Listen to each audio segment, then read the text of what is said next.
ನಮಸ್ಕಾರ ಸ್ನೇಹಿತರೆ, ಎಲ್ಲರೂ ಚೆನ್ನಾಗಿದ್ದೀರಾ? ಇವತ್ತು ವಿವೋ Y50 ಒಂದು ಫೋನ್ ಬಂದಿದೆ, ಪ್ಯಾಟರ್ನ್ ಮತ್ತು FRP ಅನ್ಲಾಕ್ಗೆ. ಸೊ ಇದು ಕ್ವಾಲ್ಕಮ್ ಚಿಪ್ಸೆಟ್ ಆಗಿರುತ್ತೆ. ಬನ್ನಿ ನಿಮಗೆ ಹೇಳ್ಕೊಡ್ತೀನಿ ಯಾವ ರೀತಿ ಈ Qualcomm chipset Vivo Y50 ಮಾಡೆಲ್ನ FRP ಮತ್ತು ಪ್ಯಾಟರ್ನ್ ಅನ್ಲಾಕ್ ಮಾಡಬೇಕು ಅಂತ ತಿಳಿಸ್ಕೊಡ್ತೀನಿ.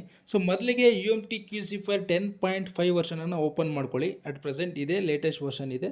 ಸೊ ಇವತ್ತಿನ ಡೇಟಲ್ಲಿ ಸೊ ಇಲ್ಲಿ ಬ್ರ್ಯಾಂಡಲ್ಲಿ ನಾವು ವಿವೋನ ಸೆಲೆಕ್ಟ್ ಮಾಡಬೇಕಾಗುತ್ತೆ. ನಾವು ವಿವೋ ಫೋನ್ ಅನ್ಲಾಕ್ ಮಾಡ್ತಾ ಇದ್ದೀವಿ. ನಂತರ ಮಾಡಲ್ ಇಲ್ಲಿ ವಿವೋ Y50 ಅಂತ ಸಪ್ರೇಟಾಗಿ ನೋಡಿ ಇದೆ, ವಿವೋ Y50 ಅಂತಿದೆ, PD1965F ಅಂತಿದೆ.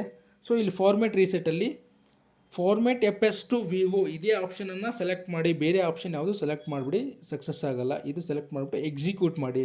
ನಂತರ ನಾವು ಫೋನ್ ಓಪನ್ ಮಾಡಿಬಿಟ್ಟು ಬ್ಯಾಕ್ ಕ್ಯಾಪ್ ತೆಗೆದುಬಿಟ್ಟು ಅಲ್ಲಿ 2 ಟೆಸ್ಟ್ ಪಾಯಿಂಟ್ ಇದೆ, ಆ 2 ಟೆಸ್ಟ್ ಪಾಯಿಂಟ್ನ ಶಾರ್ಟ್ ಮಾಡಿ USB ಕೇಬಲಿಂದ ಕನೆಕ್ಟ್ ಮಾಡಿ, ನಿಮಗೆ ಫೋನ್ ಅನ್ನೋದು ಕನೆಕ್ಟ್ ಆಗುತ್ತೆ.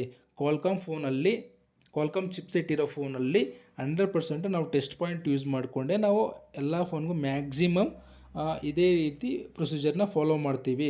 ನೀವು ಟೆಸ್ಟ್ ಪಾಯಿಂಟ್ನ ಶಾರ್ಟ್ ಮಾಡಿಬಿಟ್ಟು USB ಕೇಬಲಿಂದ ಕನೆಕ್ಟ್ ಮಾಡಿದ್ರೆ ಸಾಕು, ಕಂಪ್ಯೂಟರ್ ಆಟೋಮೆಟಿಕ್ ಅದನ್ನು ಮಾಡ್ಕೊಳ್ತಾ ಹೋಗುತ್ತೆ. ಸೊ ವಿಡಿಯೋ ಕಂಟಿನ್ಯೂ ಆಗುತ್ತೆ.